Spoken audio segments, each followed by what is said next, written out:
আরজিকর হাসপাতালে চিকিৎসক হত্যায় প্রতিবাদে নেমেছিল সারা দেশ। রাস্তায় নেমে প্রতিবাদে সামিল হয়েছিল চিকিৎসকরাও। তাদের শাস্তি দিতে বারণ করে সুপ্রিম কোর্ট, তবে বহু হাসপাতালই মানেনি সেই নির্দেশ। গত 9ই আগস্ট আরজিকর হাসপাতালে মিলেছিল চিকিৎসক ও ছাত্রীর ক্ষতবিক্ষত দেহ। ঘটনার 1 বছর পরও বিচারের দাবিতে রাস্তায় নামতে হচ্ছে চিকিৎসক সহ বিভিন্ন অংশকে। কলকাতা হাইকোর্টে ঘটনার বিচার শুরু হলেও স্বতঃপ্রণোদিত বিচারের দায়িত্ব নেয় সুপ্রিম কোর্ট। শীর্ষ আদালত আন্দোলনরত চিকিৎসকের বিরুদ্ধে শাস্তিমূলক ব্যবস্থা নিতেও নিষেধ করে।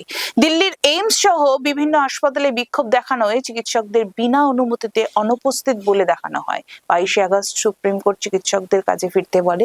শীর্ষ আদালত জাতীয় টাস্ক ফোর্সকে নির্দেশ দিয়েছিল চিকিৎসকদের সুরক্ষা সংক্রান্ত গাইডলাইন দিতে। সেই রিপোর্ট এখনো পেশ হয়নি। শীর্ষ আদালতের 2 বিচারপতি জাতীয় টাস্ক ফোর্সকে 8 সপ্তাহ সময় দিয়েছিল।